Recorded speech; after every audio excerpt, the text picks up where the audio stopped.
BJP सांसद निशिकांत दुबे इस वक्त हमारे साथ बातचीत करने के लिए। सर, आपने भी खड़े होकर रूलिंग के बारे में बताया, आपने कई सारी चीजें बोली, लेकिन राहुल गांधी ये बात मानने को तैयार नहीं है, लगातार रूलिंग्स को अपोज किए जा रहे हैं, क्या कहेंगे? ये जरा दिखाइए।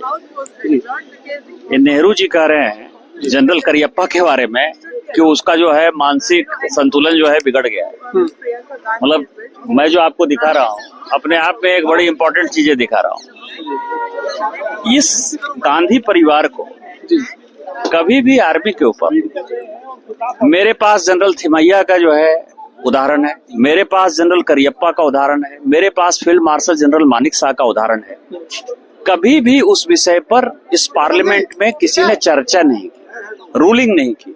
और नेहरू तो 2 कदम आगे बढ़े, उन्होंने जनरल करियप्पा को, जो इतने बड़े जनरल थे, उसको उन्होंने कहा कि उसका मानसिक संतुलन जो है बिगड़ गया है। तो मुझे लगता है कि जो नेहरू जी जनरल करियप्पा के लिए कह रहे थे वो उनके परिवार में लागू। लेकिन बार बार नेशनल सिक्योरिटी का हवाला दे देना, कह देना कि ये हिस्सा है राष्ट्रपति के अभिभाषण का, क्या मानते हैं आप, क्या मंशा क्या है राहुल गांधी की? कुछ नहीं, केवल मीडिया में जो है चलते रहना है। 4 घंटे से जो है राहुल गांधी को कोई पूछ तो रहा नहीं था, 95 चुनाव हार चुके हैं, तो 4 घंटे से मीडिया में चल तो रहे ना, हम आप देख तो रहे ना कि राहुल गांधी कुछ कर रहा है। एक आखिरी प्रश्न, राष्ट्रपति का अभिभाषण बहुत महत्वपूर्ण होता है, देश की जनता जानना चाहती है बजट के बारे में, उस पर अब चर्चा नहीं हो पा रही, ना आपका जवाब दे रहा है। कई सारे स्पीकर जो है, आज अज्जन हो गया पूरा हाउस, क्या आप पर्सनली कैसे फील कर रहे हैं?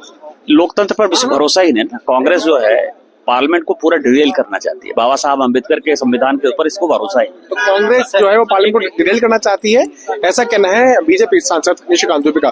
दिल्ली से पीयूष मिश्रा, आज तक के लिए।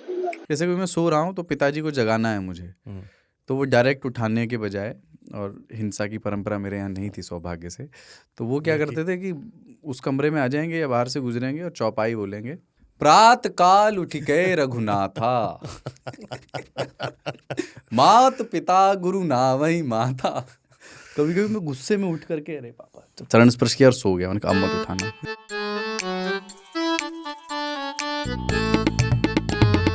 गर्मियों की छुट्टी होने वाली थी, मेरे पापा आने वाले थे, तो हम लोग सभी खुश थे। तो मैं एक बेड पे चढ़ के डांस कर रहा था, लेकिन वो पहले ही आ गए। प्लीज